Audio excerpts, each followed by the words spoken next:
কলকাতাকে যানজট মুক্ত করতে রিং রোড, কলকাতাকে ঘিরে রাস্তা, উদ্যোগ রাজ্য সরকারের। খড়গপুর আইআইটিকে সমীক্ষার দায়িত্ব।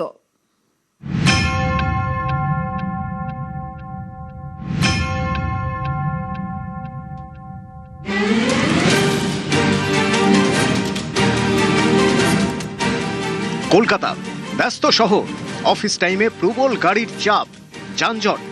যত দিন যাচ্ছে এই চাপ আরো বাড়ছে। সমস্যা মেটাতে এবার রিং রোড তৈরির উদ্যোগ নিচ্ছে রাজ্য সরকার। রিং রোড অর্থাৎ কলকাতাকে ঘিরে তৈরি হওয়া রোড। 4টি জেলা ছুঁয়ে যাবে এই রিং রোড। হাওড়া, কলকাতা, দক্ষিণ 24 পরগনা, উত্তর 24 পরগনা। এর জন্য খড়গপুর আইআইটিকে সমীক্ষা করতে বলেছে রাজ্য সরকার। তারা একটি প্রাথমিক নকশাও করেছে। প্রাথমিকভাবে ঠিক হয়েছে কলকাতায় গঙ্গার ধার ঘেঁষে তৈরি হবে 4 অথবা 6 লেনের রাস্তা। এই রিং রোড ছুঁয়ে যাবে হাওড়ার পাঁচলা থেকে বাউরিয়া, গঙ্গা পেরিয়ে বজবজ, মহেশতলা, গার্ডেন রিচ, সেখান থেকে আমতলা, সোনারপুর, বারুইপুর। এই রাস্তাই আবার পাঁচলা থেকে কোনা এক্সপ্রেসওয়ে, বেলঘড়িয়া এক্সপ্রেসওয়ে হয়ে কল্যাণী এক্সপ্রেসওয়েতে মিশবে। সারা দেশ জুড়ে তো রিং রোড তৈরি হয়েছে মোদীজির নেতৃত্বে এনডিএ সরকারের আমলে।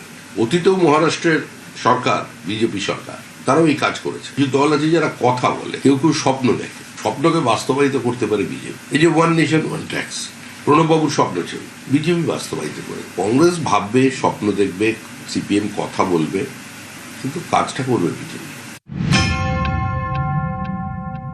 মানুষের সুবিধার্থে রাস্তাঘাট, যোগাযোগ ব্যবস্থা বাড়লে ব্যবসা বাণিজ্য বাড়বে, সবকিছুই বাড়বে, সেই জন্য উন্নয়ন বাড়বে। সেই জন্য মানুষের সুবিধার্থে এই রিং রোড যে সবগুলো জেলাকে একসাথে যুক্ত করছে, এটাই সবচেয়ে বড় পাওয়া। আগামী দিনে এই পশ্চিমবাংলা পুরো ভারতবর্ষকে নেতৃত্ব দেবে।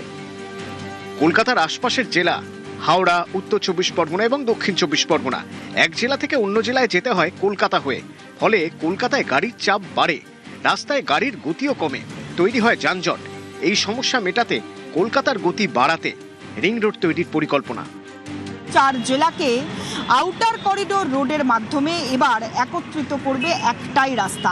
আর যাতে কলকাতা শহরের যানবাহনের গতি আরও বৃদ্ধি পাবে, তার পাশাপাশি এক জেলা থেকে অপর জেলায় কানেকশন বা যাতায়াত হবে আরও সুবিধাজনক।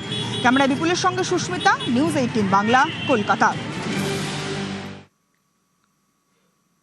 সবচেয়ে ক্ষমতাশালী নীতা আম্বানি ফরচুন ইন্ডিয়ার তালিকার শীর্ষে নীতা আম্বানি। সবচেয়ে ক্ষমতাশালী মহিলাদের তালিকায় নীতা আম্বানি। রিলায়েন্স ফাউন্ডেশনের ফাউন্ডার চেয়ারপারসন নীতা আম্বানি। রিলায়েন্স ফাউন্ডেশনে উপকৃত প্রায় 3 কোটি শিশু। ফাউন্ডেশনের ইতিবাচক প্রভাব 10 কোটি মানুষের ওপরে।